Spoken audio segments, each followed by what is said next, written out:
Bonjour, chers frères et sœurs en Christ.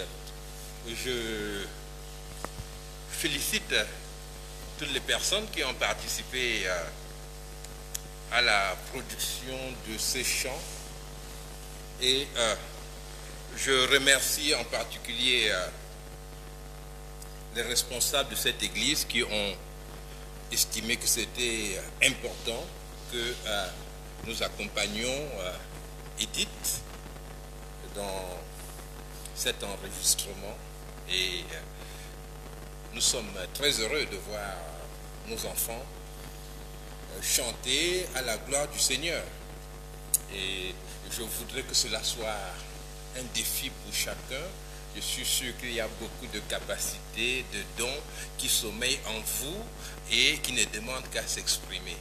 L'Église est prête, elle est disposée à vous accompagner sur ce chemin-là, si vous voulez vous exprimer à la gloire du Seigneur Jésus-Christ et mettre en évidence les capacités qu'il vous a données. Que la paix, que la joie du Seigneur soit avec vous. Soyez les bienvenus dans cette réunion et nous allons ce matin, pour ce premier culte dans le mois du témoignage, aborder un élément important, central dans la pensée de Dieu, c'est-à-dire le baptême. Et je voudrais d'abord dire que le monde s'occupe beaucoup plus du corps que de l'âme. On s'occupe plus des choses visibles que de celles qui sont invisibles. Et sur une grande chaîne de télévision cette semaine, j'ai suivi un journaliste qui se réjouissait de ce qu'un vaccin contre la Covid-19 était déjà presque prêt.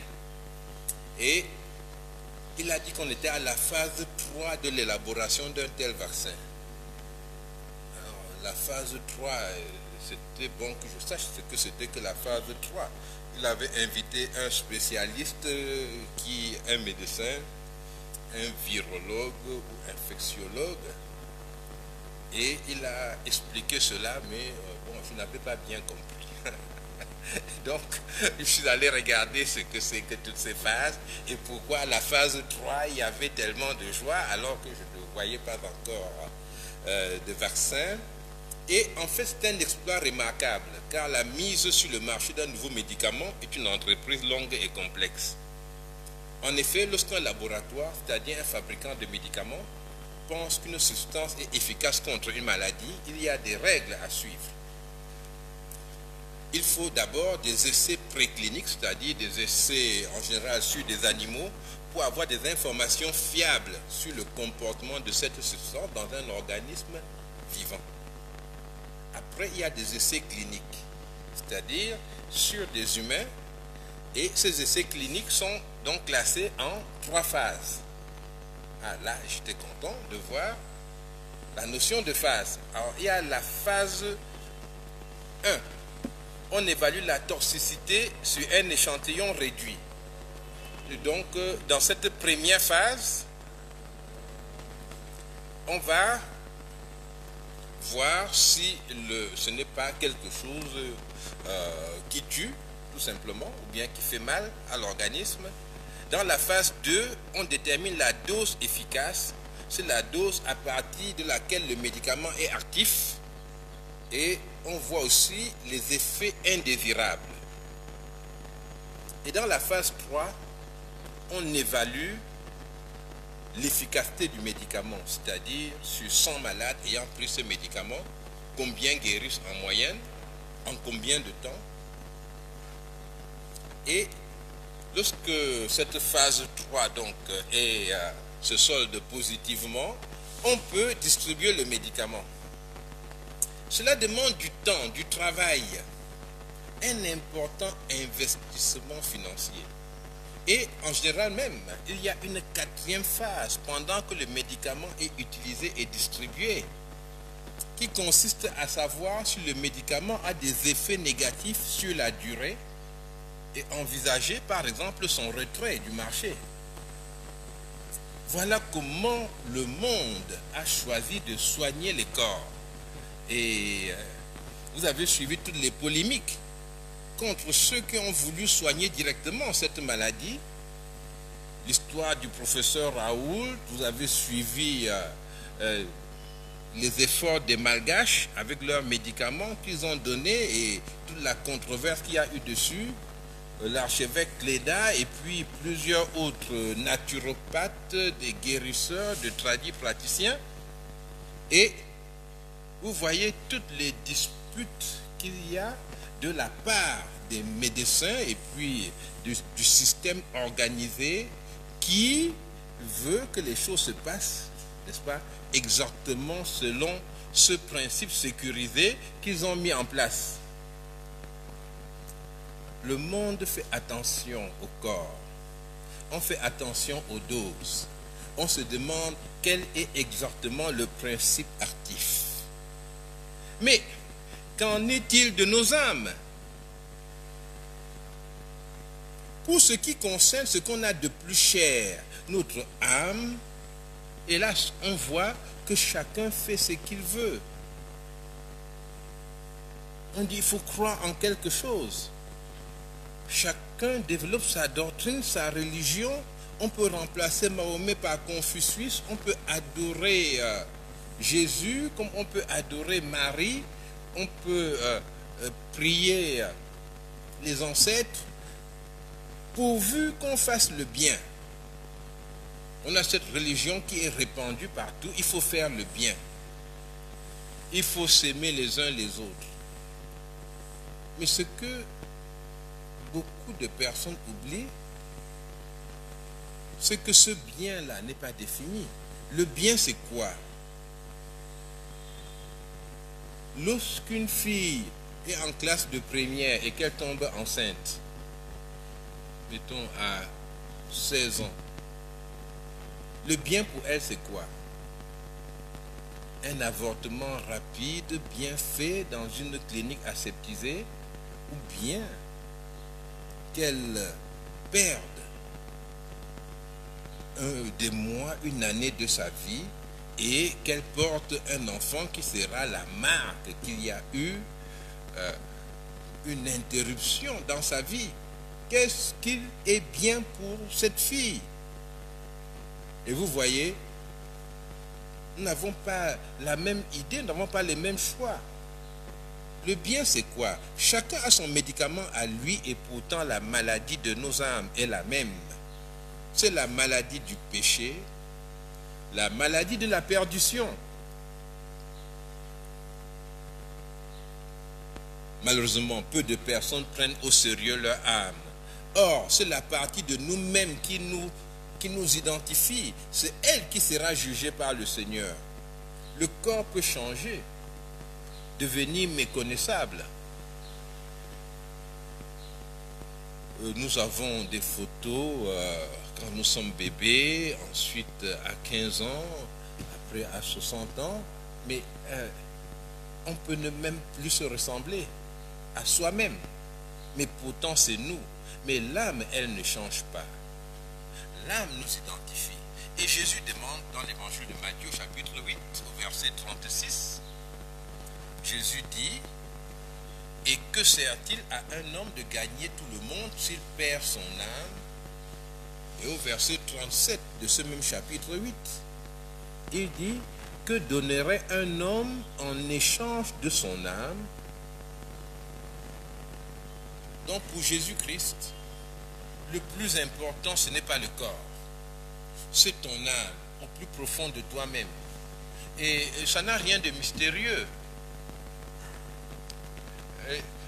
On a des joies qui sont des joies qui proviennent de choses physiques. Nous avons reçu ceci ou cela, nous avons réussi à un examen. Ce sont des joies qui peuvent être de grandes joies. Mais il y a un domaine au plus profond de nous-mêmes où le désespoir peut facilement nous remplir, même dans la plus grande joie. La somme de souvenirs que nous portons et la gestion de tout cela, nos émotions et la façon avec laquelle nous vivons les sensations de la vie, eh bien, cela peut nous peser tellement que toutes ces joies de la vie ne signifient plus rien. Les gens qui n'ont plus envie de vivre, ce n'est pas parce qu'ils n'ont pas tout l'argent qu'ils veulent. Parfois, c'est qu'au fond d'eux-mêmes, ils ne trouvent plus d'attrait, ça n'a plus d'intérêt. Ce qu'ils voient, ce qu'ils reçoivent, non, ça a perdu son attrait. C'est parce que l'âme est profondément insatisfaite. C'est pour cela que Jésus-Christ ne vient pas comme celui qui enrichit absolument, celui qui répond à chacune de nos envies, ni même à chacun de nos besoins. Mais Jésus vient comme celui qui épanouit réellement notre âme en nous ramenant à la maison. La maison, c'est chez lui. Nous sommes en train de courir dans la ville, partout, cherchant où nous arrêter, où nous reposer. Et nous développons des relations avec beaucoup de personnes. Nous attendons de la confiance des uns ou des autres. Nous sommes déçus. Et Jésus vient dire, reviens à la maison. Ton âme a une maison. Ton âme a un endroit où tu peux effectivement te reposer. Le Seigneur est mon berger. Je ne manquerai de rien. Le Seigneur est celui qui m'assure mon repos. En lui, je trouve le repos. Et beaucoup de personnes ont expérimenté ce repos. Certains s'interrogent en se demandant, est-ce que Jésus c'est vraiment le chemin? Est-ce qu'il faut marcher? Eh bien, la Bible dit, goûtez et voyez combien l'Éternel est bon. Comment peut-on trouver Dieu si on ne le cherche pas de tout son cœur? Comment peut-on trouver quelque chose de tellement précieux si on ne s'investit pas entièrement dans cette recherche? J'ai des amis qui me disent que eux, voilà, ils n'ont pas la foi, ils n'ont pas réussi à rencontrer le Seigneur, voilà, chez moi, ça se passe bien, mais je leur explique qu'ils n'ont pas fait l'investissement qui permet d'avoir cela. Vous ne pouvez pas, avec votre pelle et votre pioche, dire, je vais arriver à exploiter du pétrole, n'est-ce pas?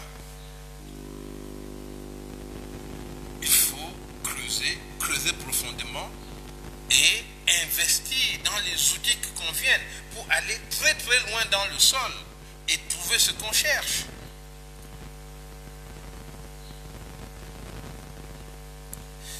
Alors, lorsque Jésus demande ce qu'un homme peut donner en échange de son âme, c'est que Dieu veut être servi selon sa pensée à lui. Il ne nous appelle pas à le servir selon notre perception, à prendre nos propres médicaments, mais selon la pensée de Dieu.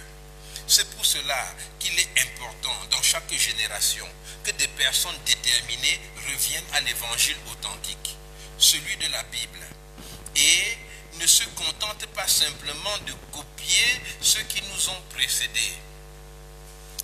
Et nous voulons que vous qui écoutez tout ceci, que dans votre cœur s'imprime une pensée absolument claire, une exigence de Dieu. Revenir constamment à la parole de Dieu pour s'accrocher à Jésus-Christ et non s'accrocher au système qui vous a formé, qui vous a enseigné. Jésus-Christ est meilleur. C'est lui le seul moyen de guérir les hommes de la plaie du péché et de la condamnation devant le tribunal de Dieu. C'est lui aussi le seul moyen d'épanouissement pour vous.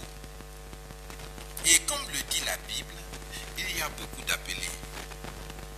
Mais le grand malheur des églises africaines, c'est que nous avons reçu un message. Un message qui vient de Dieu.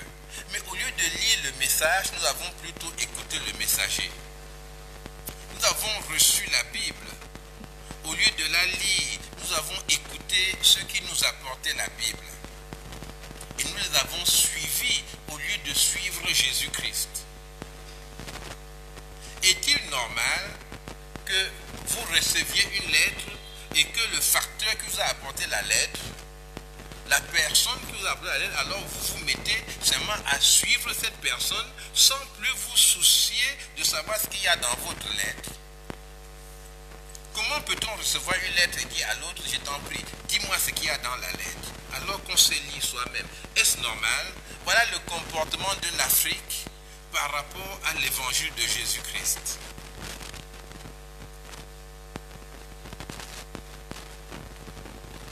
Vous devez apporter un corrigé à cela. Par un retour systématique à la parole de Dieu. Il ne s'agit pas de s'aligner comme étant de telle ou de telle religion. Non. Il s'agit maintenant de saisir la parole de Dieu, de s'approcher de lui, du Seigneur, oui, pour comprendre ce qu'il nous dit et marcher selon sa pensée.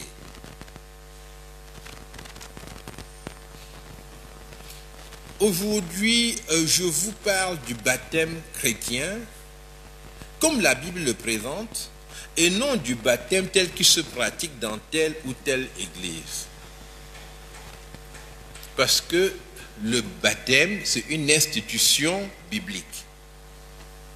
Le baptême n'est pas une institution d'une religion, c'est-à-dire d'une dénomination donnée. Jésus parle du baptême, il en parle clairement, et nous voyons ensuite le baptême qui est pratiqué dans les actes des apôtres, même dans les évangiles aussi. Il y a un baptême qui est pratiqué, le baptême de Jean, qui n'est pas le même que le baptême des chrétiens, mais qui, dans la forme, s'est déroulé de la même manière. Et dans l'évangile de Matthieu, chapitre 28, et au verset 19, nous lisons Jésus avant de quitter ses disciples, parce que Jésus était venu de Dieu. Il a accompli sa mission et il est reparti auprès de Dieu. Alors, il y a des gens qui rient de ça, qui rient, ah, voilà, mais comment quelqu'un, et puis il est parti comment, il avait un avion et tout. Alors, je le vois rire de ça, après il s'assied devant la télé et puis il regarde un film avec des extraterrestres. Et puis ça les intéresse, ils voient quelqu'un qui vient d'une planète vers une autre et qui n'est pas de la Terre, et puis ça ne les embête pas. Et ils rient, ils sont des savants, n'est-ce pas? Mais, et le Fils de Dieu, mais il est terrestre ou extraterrestre? C'est quelqu'un qui est de la terre. Jésus dit, je ne suis pas de ce monde. Et que Jésus puisse monter auprès du Père, qu'est-ce que cela a d'étonnant? Je crois que les hommes rient de beaucoup de choses, et puis pourtant, au fond d'eux-mêmes, il y a cette voix qui leur dit qu'ils ont une dimension en eux-mêmes, j'allais dire éternelle, quelque chose qui résiste au temps et qui seront jugés par Dieu. Jésus dit, Matthieu 28, verset 19, oui, allez, faites de toutes les nations des disciples, les baptisant au nom du Père, du Fils et du Saint-Esprit, et enseignez-leur à observer tout ce que je vous ai prescrit. Et voici, je suis avec vous tous les jours, jusqu'à la fin du monde. L'ordre de Jésus-Christ, avant de quitter ses disciples,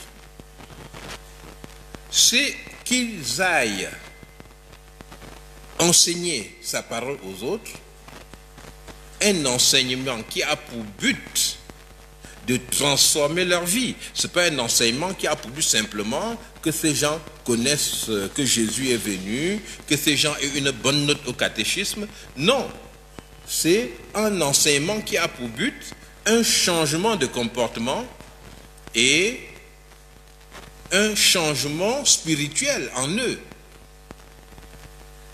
et il demande de les baptiser. Et ce baptême-là, c'est un ordre de Dieu. Et il s'agit là du baptême selon la Bible. Et je dis encore, permettez, excusez-moi de me répéter, nous avons chacun une idée de ce baptême qui nous vient de notre religion. Hein? Je dis notre religion parce que nous sommes ici, mais parfois nous pouvons être 30 ou 100 dans une salle, mais peut-être avec une quarantaine de religions. Il y a des gens qui se réclament d'une religion qui est la religion de leurs parents. Ils se réclament d'une religion qui était leur religion avant qu'ils connaissent Jésus-Christ. Il y a même des gens qui fabriquent eux-mêmes leur religion, c'est-à-dire qui enlèvent ce qui les embête et puis qui mettent ce qui les arrange et ils trouvent que ça va aller avec leur conscience qu'ils ont modifiée, n'est-ce pas? Parce que la conscience devant l'exercice constant du péché, se modifie pour nous permettre de survivre. Et voilà, on a une nouvelle religion. Et je dis donc que les missionnaires qui nous ont prêché l'évangile étaient des messagers. Et la Bible est le message. Et nous ne devons pas suivre le messager, rester dans des formes de baptême, des idées sur le baptême qui sont des idées fausses et qui sont des germes de glissement de la parole de Dieu. Mais nous devons suivre le message. Là où la Bible met un panneau et nous dit voici la route, nous ne devons pas préférer suivre ce que nous avons appris. C'est vrai que nous portons différents noms, n'est-ce pas? Il y a les presbytériens, les catholiques, les évangéliques, les luthériens, les calvinistes. Et beaucoup de ces noms renvoient à des situations historiques bien précises. Mais plusieurs de ces situations, de ces réalités historiques ont disparu. Mais les noms sont restés. Par exemple, quand on dit les protestants, mais c'est qu'il y avait effectivement une protestation contre un état de l'Église. Au 15e, 16e siècle, Luther a protesté. Mais aujourd'hui, les protestants, ils protestent contre quoi? Et on a ce nom-là, et l'héritage du protestantisme, alors, n'est pas notre héritage. Nous ne pouvons pas le revendiquer. Nous ne pouvons pas dire que nous sommes disposés à assumer tout ce que les protestants ont fait.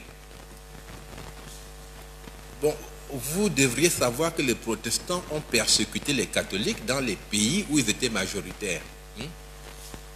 Les catholiques ont eu beaucoup de mal pour annoncer, enfin pour développer le catholicisme plus tard en Angleterre. Et les jésuites ont se sont même déguisés. Ils ont fait tout ce qu'ils pouvaient pour pouvoir arriver en Angleterre et développer la religion catholique. Et les protestants ont sérieusement persécuté ceux qu'on a appelés les anabaptistes, ceux qui prêchaient le baptême des adultes. Et si on prend le cas de Zwingli, Zwingli c'est l'un des réformateurs en Suisse. Zwingli, quand il a attrapé un anabaptiste, c'est-à-dire quelqu'un qui s'était fait baptiser comme adulte, mais il le faisait enfermer dans une cage en fer. Et il lui disait, maintenant tu as fait 2 baptêmes, comme tu aimes beaucoup les baptêmes, tu vas faire un 3e baptême. Il faisait descendre la cage dans le lac de Genève. Il y a des gens qui sont morts comme ça, tués par d'autres personnes qui pensaient aimer Dieu et servir Dieu. Parce que l'évangile en Europe, il s'est installé comme un allié du pouvoir. Lorsque l'apôtre Paul a installé l'évangile, c'était dans une situation de faiblesse. Et l'évangile était annoncé à tout le monde, aux pauvres, et puis l'Église n'avait aucune intention de prendre la place du pouvoir ou bien de gérer le pouvoir. Mais l'Europe, avec les empereurs romains, finalement a utilisé l'évangile comme une puissance d'asservissement des autres. Et partout où une religion était la religion principale, il y avait une persécution des autres religions. Donc, comment est-ce qu'on va accepter un tel héritage? Ce n'est pas notre cas. Nous avons reçu la Bible qui nous est parvenue par des catholiques, par des protestants, par diverses personnes, et maintenant, l'Afrique doit lire la Bible. L'Afrique ne va pas se dire, voilà, comme je l'ai reçu par tel, je veux suivre cela.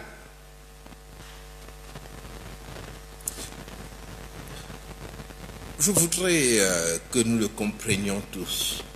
Nous ne portons l'héritage de personne, ce n'est celui de Jésus-Christ. La Bible dit que nous sommes héritiers de Dieu, co-héritiers avec Christ. Nous ne sommes pas héritiers d'un groupe humain, c'est Dieu qui nous donne notre héritage.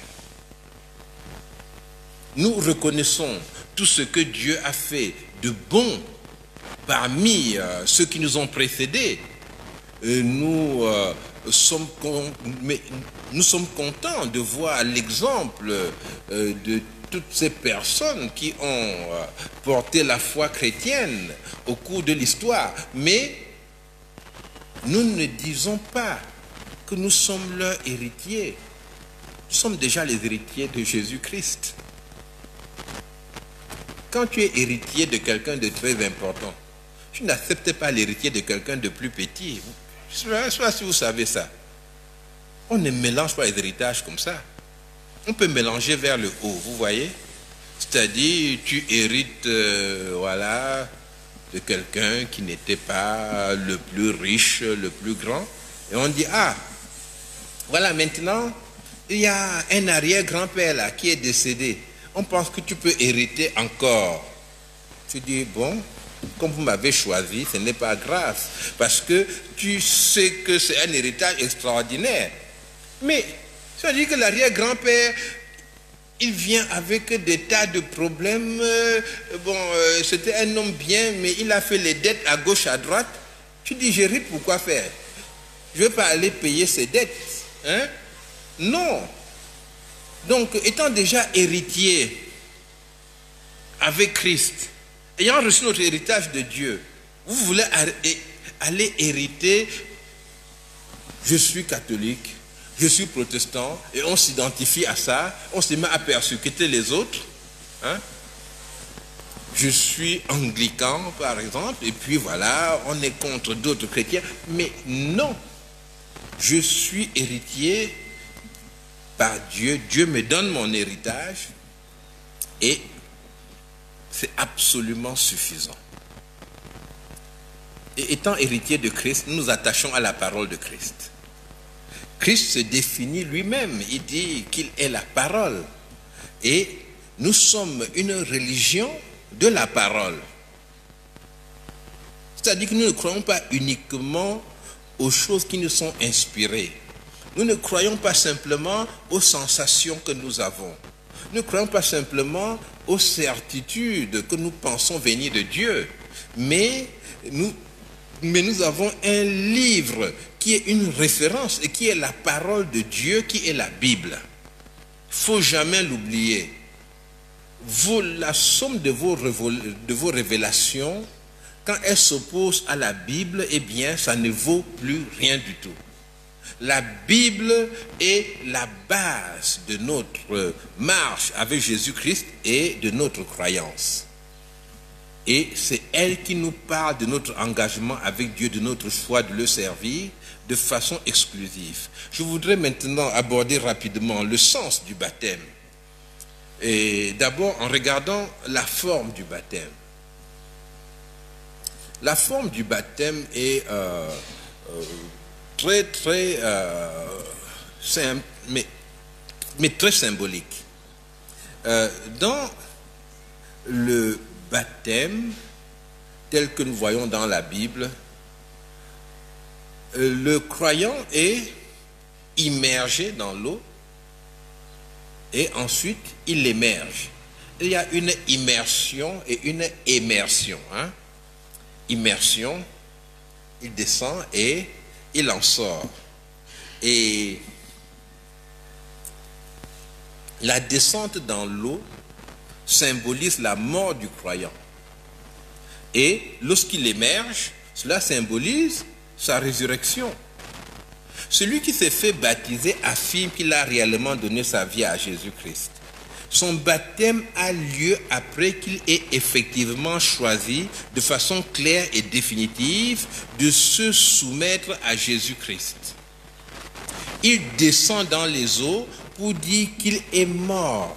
Qu'il est mort, bon, on va dire qu'il est mort à son ancienne vie. Mais quand on dit ça, dans la vie ou bien au bureau, si vous dites à quelqu'un que je suis mort à mon voisin là, il va dire vraiment, je ne suis pas dans le secteur avec toi, n'est-ce pas? Mourir à ton voisin, c'est quoi? Et il a raison. Alors quand on dit mort à son ancienne vie, cela signifie que pour son ancienne vie, il est mort. C'est-à-dire qu'il a été séparé de façon définitive de son ancienne vie. Parce que, en fait, devant Dieu, la mort n'est pas une fin en soi. C'est un changement d'état. Donc, la mort, c'est une séparation. Et quand je suis mort à mon ancienne vie, je suis séparé de mon ancienne vie et c'est non seulement que je suis séparé de ma vie passée, mais je n'obéis plus à la puissance directrice de cette vie. La puissance directrice de l'ancienne vie du croyant, de ton ancienne vie, c'est l'esclavage au péché. C'est-à-dire que le péché a un pouvoir réel. Tu dis, je ne ferai plus ceci, le péché ne dit rien. Il est assis quelque part et il rit, n'est-ce pas? Et le moment venu, il vient, il fait pression sur toi, il te tente et à la fin, tu fais cela. Il y a quelqu'un qui ne voulait plus boire et puis ses amis l'ont appelé, voilà, viens, cela. Non, moi, je suis pas avec vous, c'est fini, j'ai changé. Il est resté chez lui ce jour-là. Un samedi, parce que le samedi, il se retrouvait avec eux pour boire. Et c'était des moments très, très importants. Alors, ces gens qui se retrouvent pour boire, ils ne disent pas que c'est pour boire. Ils se retrouvent pour discuter entre eux. Mais en fait, c'est pour boire, n'est-ce pas? C'est dans un bar. Il n'est pas parti. Et donc, il a mis la télé pour regarder un match. Et puis, on a marqué un but. Quand on a marqué le but, il y a une marque de bière qu'on a présentée tout de suite. Mais c'est-à-dire, il ne s'y attendait pas. Parce que il y a un match, n'est-ce pas? Et puis on marque un but. Mais au lieu de montrer le ralenti du but, n'est-ce pas, qu'il le voit, tout de suite, on montre la marque de bière. Et il a senti une envie comme ça de cette boisson-là, de cette bière-là. C'était même pas sa bière préférée, mais ça a réveillé chez lui quelque chose qu'il ne pouvait pas éteindre. Il a appelé un enfant, qu'il a même grondé, n'est-ce pas? Il a dit, allez, va m'acheter une bière. Il a rebu la bière ce jour-là. Le péché a ri, parce qu'il n'était pas mort, c'était pas la mort. Il disait, tu t'amuses, c'est juste une séparation. On va se réconcilier, et puis on va continuer ensemble. Mais le Seigneur vient produire la mort à la vie du péché. L'immersion symbolise la mort au péché. C'est notre mort avec Jésus-Christ. Parce que Jésus-Christ a été mis à mort à cause de notre péché. Et entrer dans l'eau signifie alors notre unité avec Jésus-Christ dans sa mort. Ce n'est pas moi qui meurs, je n'en ai pas la capacité, mais je m'associe à Jésus-Christ et Jésus meurt et il me porte en lui. Je meurs avec Jésus. Exactement comme une femme enceinte avait un bébé en elle. Si elle meurt, le bébé meurt aussi. Donc Jésus m'a pris en lui sur la croix. Je suis mort avec Christ. Voilà ce qu'on dit dans le baptême. Et cette mort maintenant nous libère de l'emprise du péché. Cette mort est aussi une mort qui nous fait payer le prix du péché. Parce que le Seigneur dit que celui qui pêche doit mourir. Celui qui pêche doit être condamné. Eh bien, Jésus-Christ m'a pris avec lui et le péché m'a tué. J'ai été condamné avec Jésus et je suis mort. Le péché me demande encore quoi? J'ai tout payé parce que Jésus a tout payé pour moi. Et c'est là la base de notre justification aussi. Si on dit voilà, Albert il a volé et puis il est condamné à 6 mois de prison, il va payer une amende. Si Albert paye l'amende et il fait la prison, normalement on le laisse tranquille. Et c'est cela, nous avons subi notre peine en Jésus-Christ qui était la peine de mort et donc c'est terminé. Nous n'avons plus aucune autre peine. C'est pour ça qu'il n'y a plus de condamnation pour ceux qui sont en Jésus-Christ. Et nous le confirmons par le baptême. On dit, regardez bien ce qui est arrivé. Je suis mort. Et cette délivrance du pouvoir du péché ne vient pas de l'acte du baptême. C'est le baptême qui est un témoignage public de cette délivrance. Ce n'est pas que je vais me faire baptiser pour enfin être mort. Non, c'est parce que j'ai accepté Jésus-Christ et que cela est devenu une réalité pour moi. Juste par le fait d'avoir accepté Jésus. C'est pour cela que je me fais baptiser. Donc le baptême est un témoignage public de ce qui s'est passé dans ma vie. L'immersion, sortir, n'est-ce pas, émerger de l'eau symbolise la vie nouvelle en Jésus-Christ, notre résurrection avec lui. Jésus est mort et ressuscité et nous avons reçu le pouvoir de ressusciter avec lui et de vivre une vie nouvelle. Et ce symbolisme n'a aucune valeur. Celui qui l'accomplit ne connaît pas le Seigneur. S'il n'est pas né de nouveau, s'il n'a pas accepté de commencer une nouvelle vie avec Jésus-Christ, dans une dépendance totale de lui, mais le baptême n'a absolument aucune valeur.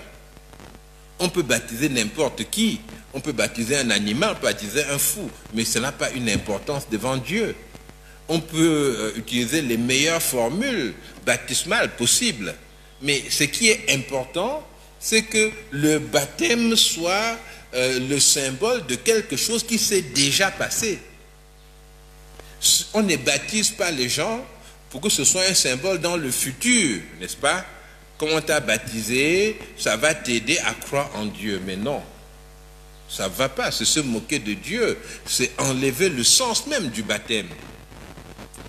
Maintenant, pour la validité du baptême, parce que je sais que beaucoup de gens se posent la question, est-ce que mon baptême est valable?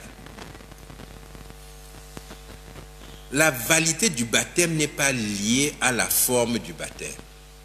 La validité du baptême n'est pas liée à la quantité d'eau utilisée, si l'immersion a été complète ou non. D'ailleurs, ceux qui baptisent, n'est-ce pas, quand vous êtes dans l'eau et que vous plongez l'autre dans l'eau, bon, efforcez-vous de le plonger entièrement. Parfois, quand il y a le bout de son front qui manque, vous le retrouvez 2 mois plus tard, ailleurs, en train de se faire baptiser encore. Parce qu'il estime que c'était pas complet. Mais même si votre front n'est pas entré dans l'eau, le baptême était absolument valable s'il était un témoignage public de votre engagement avec Jésus-Christ, de votre nouvelle naissance. Donc, aucun baptême n'est valable avant la nouvelle naissance, je le répète.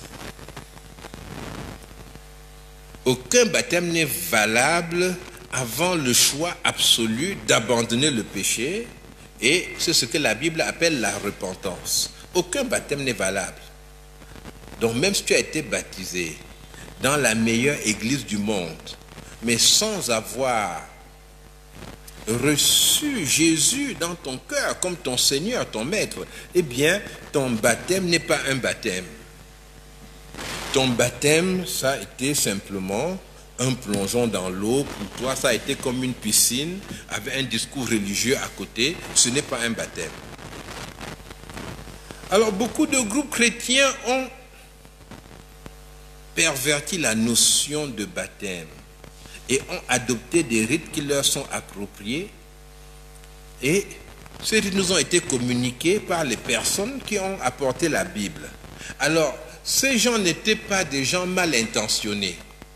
Certains sont nés avec une certaine pratique qui les entourait, et c'est très difficile de remettre en question les pratiques que nous avons, surtout s'il y a des erreurs plus grandes que l'on doit régler. Et plusieurs groupes baptisent les enfants.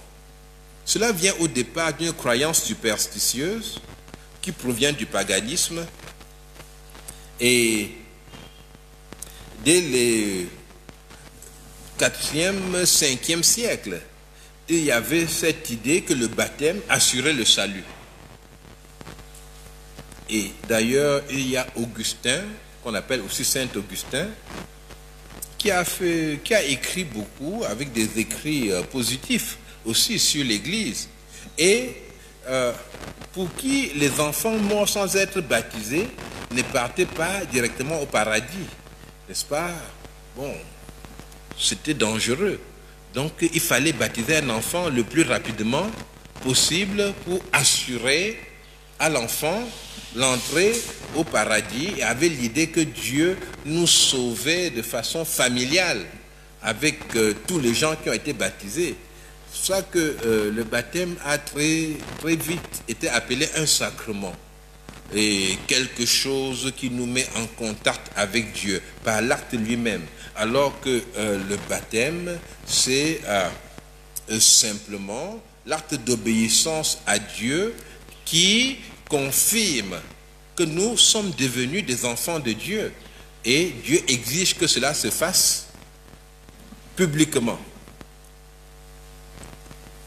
Alors, les groupes qui baptisent les enfants ont trouvé nécessaire d'instituer notre cérémonie qui s'appelle la confirmation chez les protestants par exemple, ou la première communion chez les catholiques. Alors, quelqu'un qui dit « j'ai été baptisé et ensuite j'ai été confirmé ». Bon, si mon baptême n'est pas valable, ma confirmation est valable. Mais pourquoi est-ce qu'on doit jouer avec la doctrine chrétienne? Pourquoi est-ce qu'on doit jouer avec l'enseignement de la Bible? Il faut revenir entièrement et totalement à la parole de Dieu. Eh bien, je dis que c'est une lourde responsabilité d'introduire de nouveaux rites dans l'Église de Dieu. C'est possible que les autres aient introduit cela. Ils ont hérité de ça. Mais pour nous aujourd'hui, est-ce que nous allons accepter de nouveaux rites? Non, la Bible nous suffit. Parfois aussi, nous baptisons des gens qui ont étudié le catéchisme et exprimé le désir de suivre le Seigneur. Je dis nous, bon, je dis les églises. Mais le seul désir de suivre le Seigneur ne suffit pas. Il faut un engagement qui donne aux croyants le sentiment réel d'avoir pris un risque. Quand on vient à Jésus-Christ, celui qui croit en Dieu, il doit avoir à un moment donné le sentiment d'avoir fait un saut dans le vide. Avec cette confiance que Dieu le prend dans ses bras et qu'il ne va pas tomber. Celui qui vient à Dieu doit éprouver à un moment donné l'angoisse d'être conduit là où il ne veut pas. Quand vous venez à Jésus, quand c'est authentique, dans votre cœur, il peut avoir cette idée, et si Dieu me dit de ne pas me marier, je fais comment? Vous n'avez jamais eu cette pensée-là, les jeunes femmes ou bien les jeunes hommes célibataires? C'est que ce n'est pas à Dieu que vous êtes venus. Quand on vient à Dieu, il y a cette pensée-là qui vient. Ça ne vient pas du monde ou bien c'est Dieu qui envoie ça. Et tu réponds, ça va être terrible, mais pourquoi Dieu va me faire ça? Mais si ça devient comme ça, je sais qu'il va gérer. Et Dieu te conduit à renoncer à toi-même. C'est impossible de venir à Jésus-Christ et de voir que tes intérêts ont été tous protégés et tout. C'est pour ça, quand on entend certains témoignages, on sait tout de suite que c'est faux. Dieu est venu comme un plombier, n'est-ce pas? Les WC étaient bouchés, c'est cela. Il s'est déshabillé, il a mis sa blouse et puis il est entré, il a tout arrangé. Et puis Dieu s'est excusé d'avoir pris le temps de faire ça. Il est parti. Et après tout allait bien. Non, c'est le mensonge. Dieu n'est pas le plombier. Dieu n'est pas le mécanicien. Je vous assure, quand il vous rend visite, les rideaux là, il faut changer. Est-ce que ta vie est selon sa pensée? Dieu est le patron. Dieu est le maître. Quand il vient chez toi, eh bien, tu apprends à te coucher quand il parle. Quand il sort de chez toi, tu es brisé. Il y a un homme qui s'appelait Jacob qui pensait être très très intelligent. Je vous assure, il a eu une rencontre avec Dieu. Quand il est parti de là-bas, il boitait. Avant d'aller rencontrer Dieu, Jacob était comme vous et moi, il était très bien. Et puis il a dit non, je vais aller le prier. J'ai les mots, les formules, j'ai les techniques. Moi, c'est Jacob. Est-ce que... Oui, Dieu lui a dit viens prier. Il a prié. Mais le matin, les gens ont dit Jacob, c'est comment? Quelle est cette démarche-là? Il a dit, excusez-moi, mes frères, j'ai rencontré Dieu. Et Dieu m'a montré qui il est. Il m'a déversé son amour, mais il m'a brisé. Donc, je le dis pour que vous sachiez quel est le bon témoignage, n'est-ce pas, d'une personne qui a rencontré Jésus-Christ. Le baptême, maintenant, n'est pas ce qui nous sauve. Le baptême ne doit pas être associé au salut. C'est une erreur doctrinale. La Bible associe le salut uniquement à Jésus-Christ, c'est-à-dire à notre abandon à Jésus-Christ. Évidemment, j'aimerais personnellement associer le baptême au salut pour que les gens qui embêtent, qui ne se font pas baptiser, qui se fassent baptiser vite, n'est-ce pas? Ça réglerait un problème. Mais nous ne pouvons pas le faire. C'est une faute grave. Nous sommes sauvés, pas par les œuvres, pas parce qu'on est allé entrer dans l'eau, nous sommes sauvés gratuitement par le moyen de la foi, notre confiance en Jésus-Christ. Donc, il y a beaucoup de gens sauvés qui sont des rebelles par rapport à la question du baptême. Mais nous ne pouvons pas leur dire qu'ils ne sont pas sauvés. C'est ça. Dieu permet qu'ils soient là et qu'ils continuent à se rebeller et nous devons supporter cela. C'est une humiliation, n'est-ce pas, et un enseignement de Dieu pour nous. Mais le baptême est, je vais le dire avant de dire deux mots, n'est-ce pas, sur un exemple de baptême dans la Bible. Le baptême est donc le témoignage externe et visible d'une réalité interne et invisible qui est le baptême du Saint-Esprit. Quand nous baptisons les gens, ils manifestent publiquement, de façon visible, quelque chose d'invisible. Ils disent qu'ils ont reçu le Saint-Esprit de Dieu. Ils ont reçu l'Esprit de Dieu en eux qui a fait d'eux des enfants de Dieu. Ça c'est le baptême du Saint-Esprit. Quand Jésus vient dans ta vie et il fait de toi un enfant de Dieu. Il te donne le Saint-Esprit qui te donne la supériorité sur les attaques du diable et sur toutes ses ruses. Et pour finir, dans la Bible, il y a un exemple de baptême que vous lirez à la maison. C'est dans le livre des Actes au chapitre 9. C'est le baptême de l'eunuque éthiopien. C'était